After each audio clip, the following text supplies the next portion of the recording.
So, hello and welcome to my next episode of Watering the Soul with Ali O'Shea. We are reading the book Mind Power by John Kehoe, and I read a few chapters at a time. And today we are starting on chapter 10.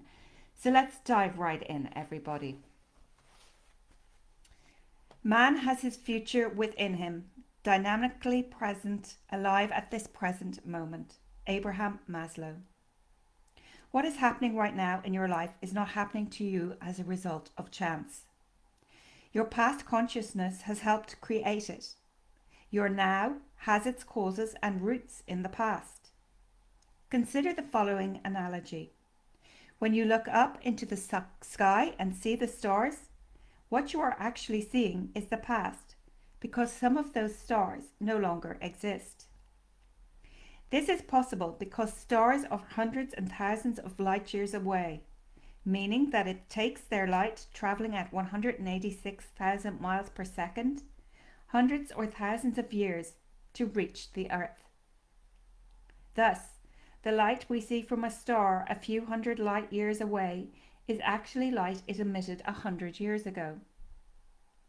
That particular star could have exploded and disintegrated 25 years ago. But we still see its light and will continue to see its light for another 75 years, even though the star itself has long ceased to exist. Keep this analogy in mind when using mind power techniques to change your reality. For when you begin to change your thoughts, your new reality will not immediately follow.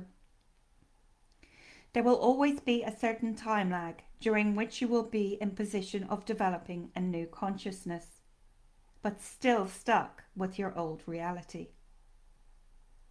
This waiting for it to happen period is critical, because how you react during this waiting period will either quicken or hinder the new reality you are attempting to create. You may doubt things are changing. You may feel discouraged and wonder if you're wasting your time. Your mind will try to fool you by telling you nothing will happen, that this won't work. These thoughts are natural. They help us all. They happen to us all. Do not pay them any heed. Just continue with your exercises, being patient and diligent in your efforts. If it helps to remember that reality is a process, a continuous happening, and not something fixed and rigid. Everything in existence is continually in the process of becoming something else. Your circumstances, too, are forever changing and becoming something else. So how could your new thoughts, if persisted in, do anything but bring you a new reality? Think about it. Relax and enjoy your exercises, ignoring any negative thoughts. In time, your life will change naturally and effortlessly. You don't have to force it. Keep these points in mind. Number 1, be conscious of what you are thinking. You are creating your future experiences with your now thoughts. Number 2, change your reaction to any undesirable conditions in your life. If you are struggling in your career, without a relationship, sick, unemployed, or nothing seems to be working for you, the first thing you must do is to accept the situation. Don't try to pretend it isn't happening. It is. Don't waste time feeling sorry for yourself or fighting it. Work through it with mind power. Number 3, establish an inner creating period for yourself, free from everyday demands and distractions. It is this inner creating period that will give you power. I once called a company to get some important information I needed for my business.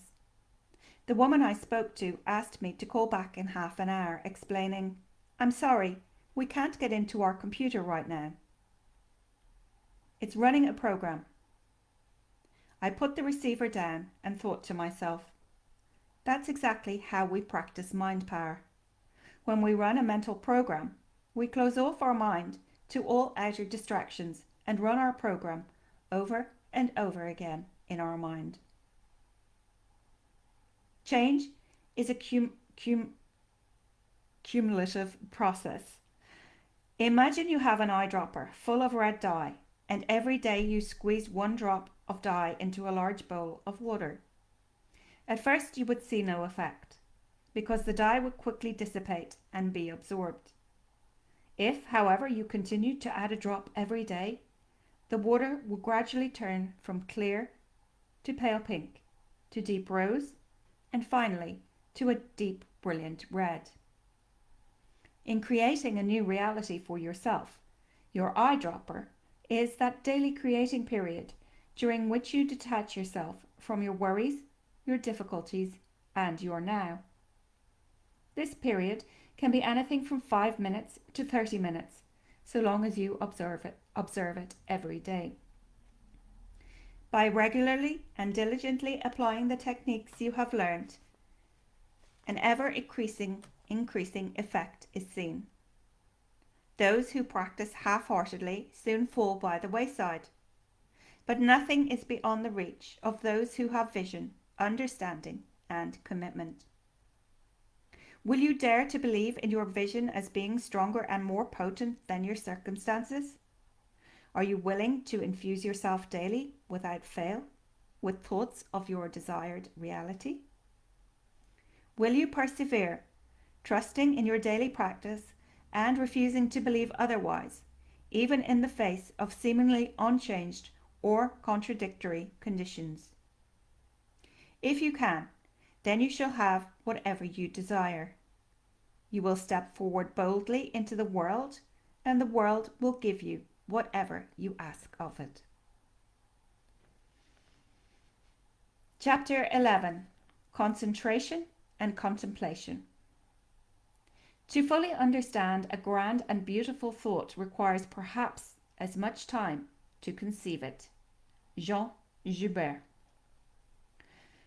Most people have an erroneous idea of what concentration is.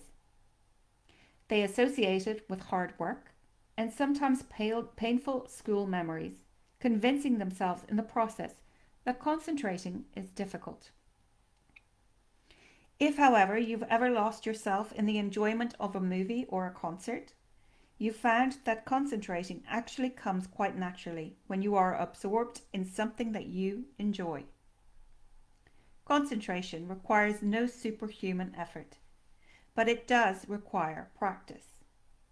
It is a skill that is learned and developed, and like most skills, the more you use it, the easier it becomes. In fact, as you develop your powers of concentration, not only will you find it progressively easier to direct your thoughts towards whatever purpose you have chosen, you will also find your own mental clarity and powers of insight greatly enhanced. The ability to concentrate and focus your mind on one idea, thought, or image is a prerequisite for using mind power. Unfortunately, if we have never trained our mind, we will probably find that it is unruly and active, moving from thought to thought with very little attentiveness. This is one of the first things we notice as we begin to train our mind. Our mind is more restless than we realized. There is effort and willpower needed to direct it. And direct it is exactly what we must learn to do. Direct it to think the thoughts we choose and to reject the thoughts we wish dismissed. For so long as we yield to every single thought within our mind, letting each one take us along for a ride in whatever direction it goes, we remain caught within our fantasies, our worries, our tendencies towards avoidance. Each and every thought holds us in its powers. Learning to concentrate is regaining control. Steadying the mind through various concentration techniques disciplines and strengthens the mind. And this in turn allows us to exercise discretion with regards to the thoughts we are thinking. Developing your concentration is like developing and strengthening a muscle. If, for example, you haven't been to the gym for a while, you'll find your first workout torturous, difficult, unpleasant. But if you continue working out every day or every second day, following a regular routine, you will soon find it enjoyable and pleasant. Not only that, but you will feel good and see a noticeable change in your stamina and physical appearance. It's the same working out in the mental gym of your mind. Your mind is not used to disciplined thinking, so your first few attempts at trying to concentrate will be met with resistance and obviously not be nearly as productive as after you have been mentally working at for a while. This is important to remember. Don't be discouraged by what happens your first few times. Be patient with yourself and give yourself time to develop these new skills. It's steady and regular practice that ensures the best results. And the results will come, I assure you. Contemplation. The technique of contemplation is the single best way I know of for developing your powers of concentration. And not only will it sharpen and strengthen your mind, but it will also give you greater insight into what it is you are exploring. The practice of contemplation forms an integral part of our training. With contemplation, we break through the surface ideas, truths, laws, whatever it is we are contemplating, to explore their deeper meaning and implications. This is how all great artists, inventors, mystics, and visionaries throughout the ages have received their insights. Without deep contemplation, it is almost impossible to pierce below the mystery of things, and that is why most people only have a surface understanding of their reality. How often do we fool ourselves into believing that because we can quote facts or make intelligent arguments about a subject, we know everything there is to know about it? We may know something about it, but that something may be a very little piece of the whole picture, and it certainly does not mean that we know it all. Let me give you an example. Consider the difference between a tomato picked while still small, hard and green, and one allowed to sun ripen to its sweet, juicy fullness. You could say you know what a tomato tastes like after having eaten the green one, and technically you would be right. You could argue that tomatoes are bitter and hard, as that is your experience with tomatoes. But now you sample the luscious vine-ripened one, and you immediately see how much you missed. Your awareness of the possibilities of tomato has just broadened immensely. You have now tasted both stages, and now you know the difference. The true potential of a green tomato has been revealed to you.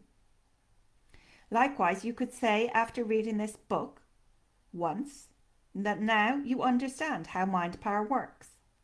And it is true you have received the basic information. But how different is it for an individual to not only read the book, but to practice regularly the techniques suggested?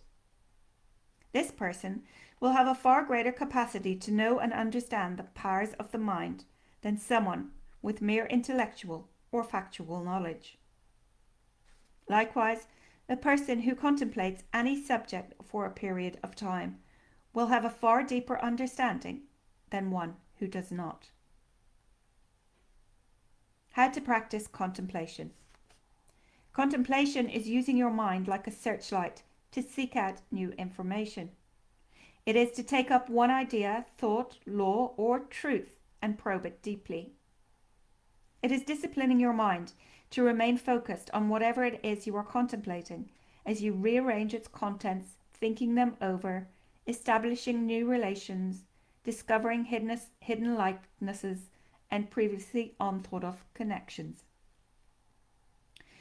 You may contemplate anything that inspires you, or something that you wish to understand more clearly. For example, let's say you wish to contemplate the idea that thoughts are real forces. Using a watch or clock to time yourself, I suggest 5 minutes minimum and 10 minutes maximum per contemplation exercise. Begin to focus on thoughts are real forces. Lose yourself in the idea, thinking deeply about it. Ask yourself questions such as, what does this mean? What are its implications? How does this affect me? Can I make this work for me? Maintain your contemplation for the allotted time. Don't allow your mind to wriggle out of the experience. During your contemplation, if your mind wanders, and it will, gently but firmly bring it back to the subject of your reflection. In the beginning stages of practicing contemplation, your mind will probably drift off 10 or 20 times in a 5-minute period. Totally irrelevant thoughts will come to your mind in the middle of your practice. Memories of recent events, thoughts of tasks waiting to be done, desires, worries, and fantasies will enter uninvited and try to hold the field of your attention. Do not let this distract you from your exercise. As soon as you become aware of the intrusion, dismiss it and begin again at the point where you left off. Your mind is not accustomed to being disciplined and directed in this way. It would rather meander freely and focus on whatever it chooses. Your mind will become bored and feel there is nothing more to think about. It will become restless. Ignore all these feelings and simply bring your mind back again and again to your central theme, pressing on with this inner inquiry for the prescribed time. This is true mental gymnastics and excellent training. You are now directing and controlling your mind rather than the other way around. As you continue to do this exercise over a number of days and weeks, two things will happen. First of all, by disciplining and exercising your mind in this way, you are developing your powers of concentration. This will make you more alert and creative. And secondly, your limited intellectual understanding of what you are contemplating will deepen.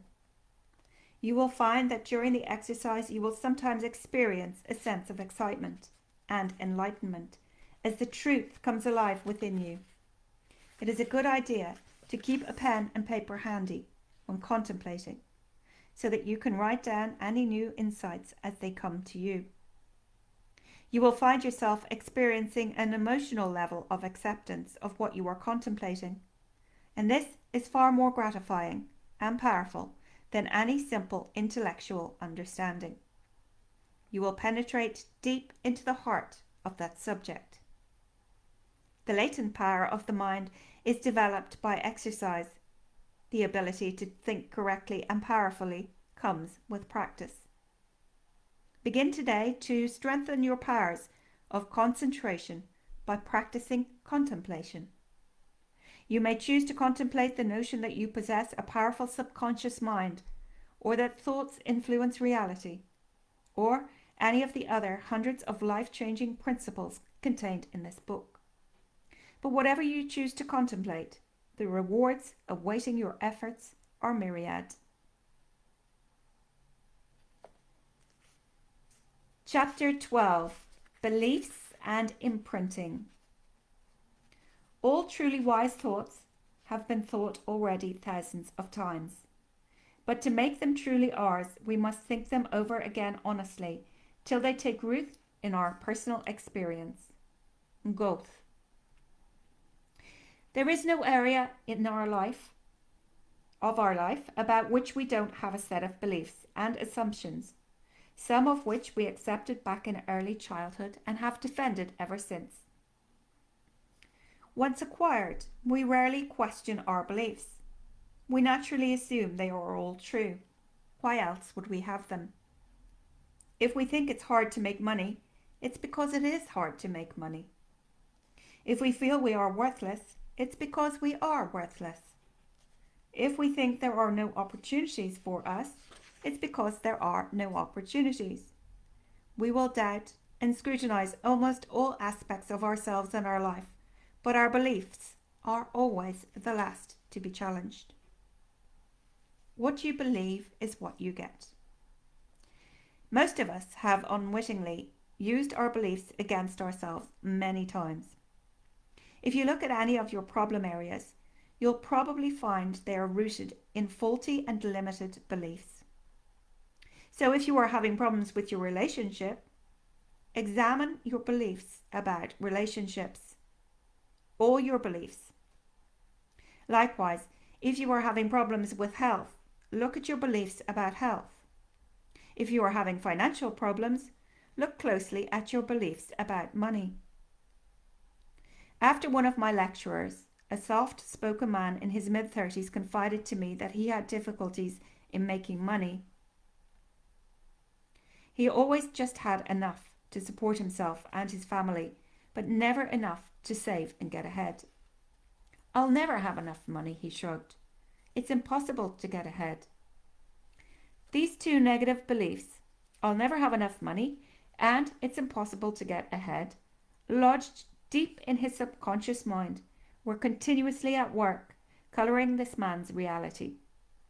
I suggested to him that these may not be the only limiting beliefs he held about money, for, in my experience, most limiting beliefs drag a host of undesirable relatives along with them.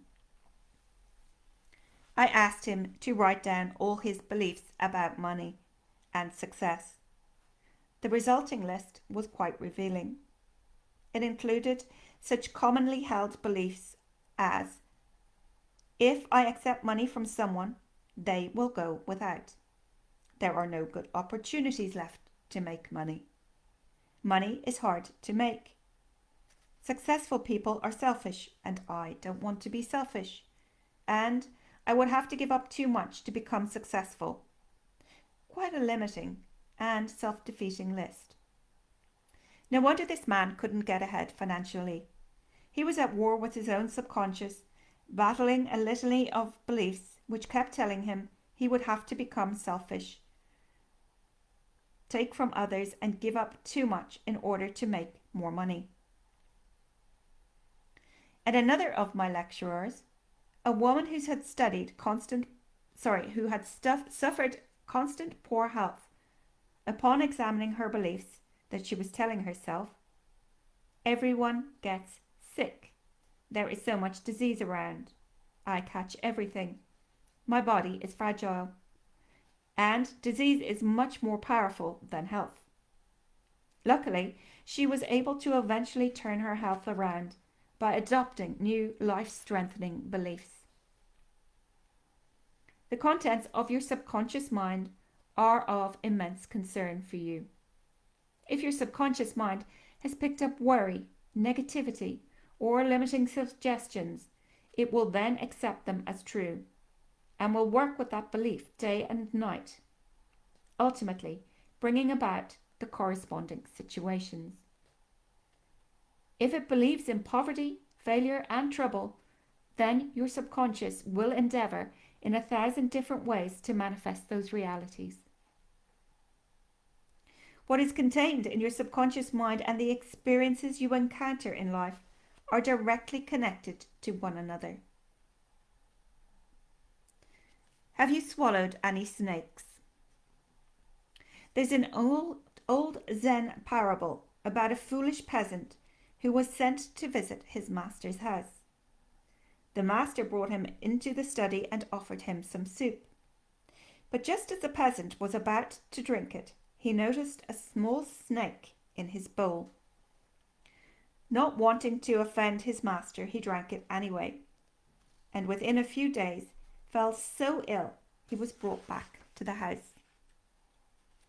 The master again took him to his study and prepared some medicine in a small bowl, which he then gave to the peasant. Just as the peasant was about to drink the medicine, he noticed another snake in the bowl. This time he pointed it out and loudly complained that this was the reason he was sick in the first place. Roaring with laughter, the master pointed to the ceiling where a large bow was hanging. It is the reflection of the bow you are seeing, he said. There is no snake at all. The peasant looked, and sure enough, there was no snake in his bowl, only a reflection. He left the house without taking the medicine and regained his health within the day. When we accept limitations about ourselves and our world, we have swallowed imaginary mental snakes. And they are always real until we find out otherwise. Once your subconscious mind has accepted a belief or idea, whether true or not, it will continually feed your thoughts to support that belief. Let's say you unconsciously believe that it is hard to establish a loving relationship. This belief, repeated to yourself, soon becomes imprinted on the subconscious mind. Once imprinted, it will feed your mind such thoughts as, I'll never meet someone I like. It's impossible to meet a good partner. Relationships never work, and so on. When you meet someone special, your thoughts become, he's probably not that nice. Why bother trying? It won't work. Or, she'd never be interested in me. Furthermore, your mind, convinced that it's hard to have a good relationship, will magnify any incidents that support this belief and will ignore or dismiss incidents which indicate the opposite. Our mind will distort our perception of reality to make it conform to our beliefs. Think you are worthless? Or that it's hard to make money? Believe you are susceptible to poor health? Your mind will find irrefutable evidence to support these beliefs and will work over time to manifest those realities. On the other hand, if you believe that you are a winner or that there's money to be made everywhere, if you believe in your own vibrant health, you'll find yourself supported and surrounded by equally strong evidence supporting those beliefs. Choose your beliefs wisely. In almost all problem areas of your life, you are the problem and you are the solution. It may not seem that way, but you are encountering your resistance not from outside sources, but from inside yourself, from your beliefs. When new beliefs are accepted by your subconscious mind, whole new realities will open up. For example, let's say that you believe it's hard to make friends. Holding this belief now excuses you from making friends. It's not your fault. It's hard. It's only logical and understandable that you don't make friends.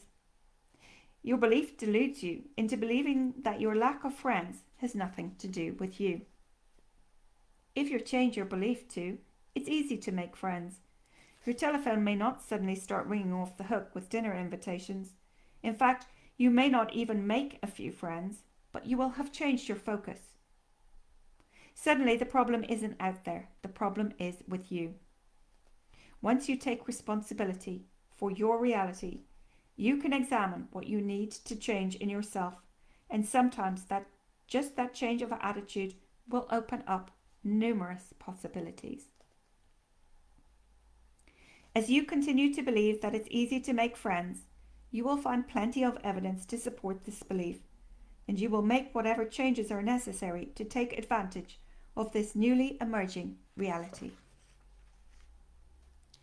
Challenge yourself to greatness. Challenge yourself to create new, more supportive beliefs, even if on the surface you don't believe them. Remind yourself that you can voluntarily plant in your subconscious mind any thought, idea, or belief you desire, and your mind will accept it, provided it is introduced with feeling and reinforced through repetition. The mind is a creature of habit. If you have allowed limiting concepts to root there, you can crowd them out by constructing new and more supportive beliefs, and by practicing them until the old ideas have been replaced by the new ones. So do a mental house clearing. Change the furniture and paint the walls. It's time to toss out all those old limiting, self-defeating beliefs, however cherished, and replace them. Check the following list carefully to see if you are in the habit of using even one of these sayings. I can't do it. I'll never get ahead. There are no opportunities right now. I've tried hundreds of times. It doesn't matter what I do. It's hard to get ahead. Something always goes wrong. It won't last. Life is hard. You have to work hard for everything you achieve.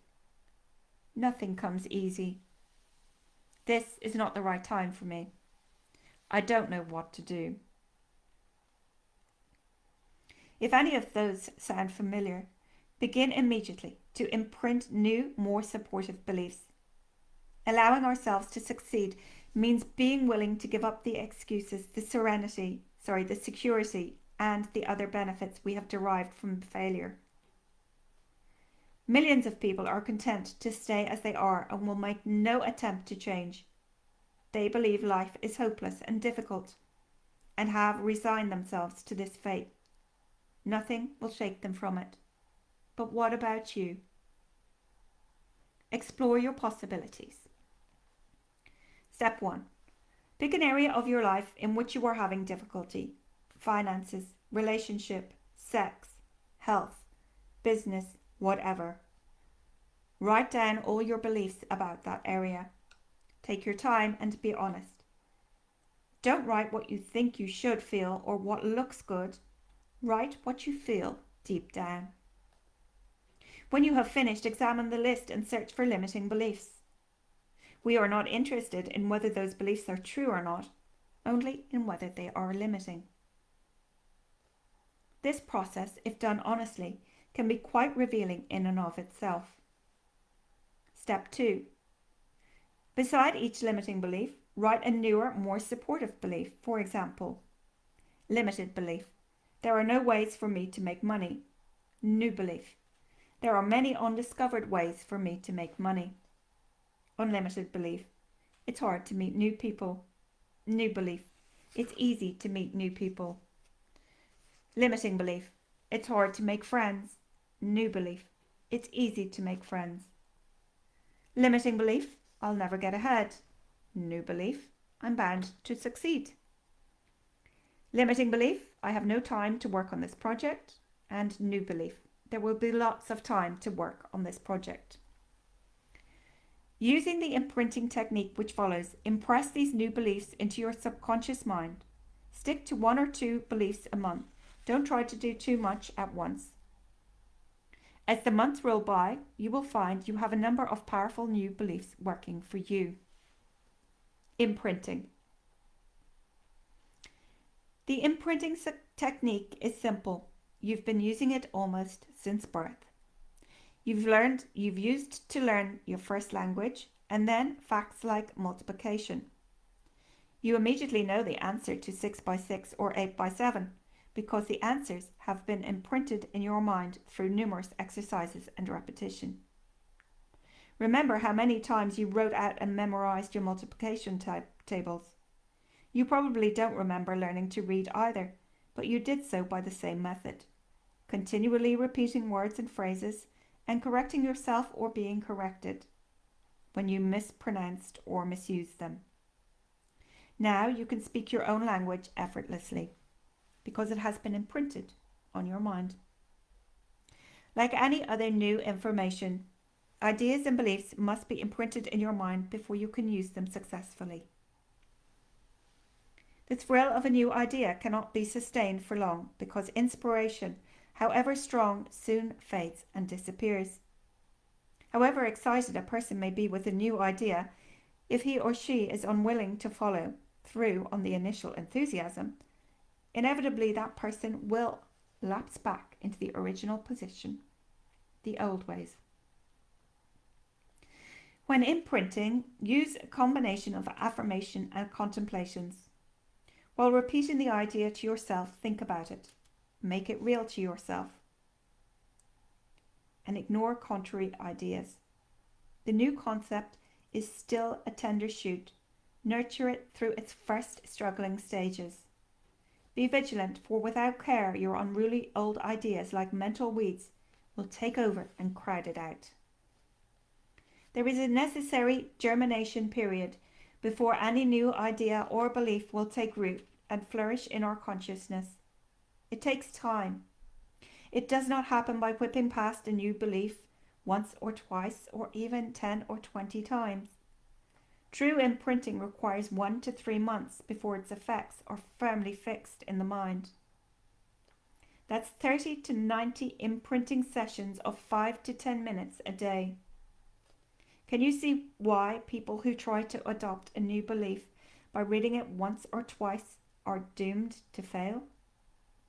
I've tried to believe it, but I just can't, they say hopelessly. Yet, how hard did they try? You are trying to create new beliefs in your subconscious mind, and very often these new beliefs contradict the existing beliefs you now hold. It's simply not possible for your mind to incorporate any new belief unless you intend to imprint it daily for a month or 2.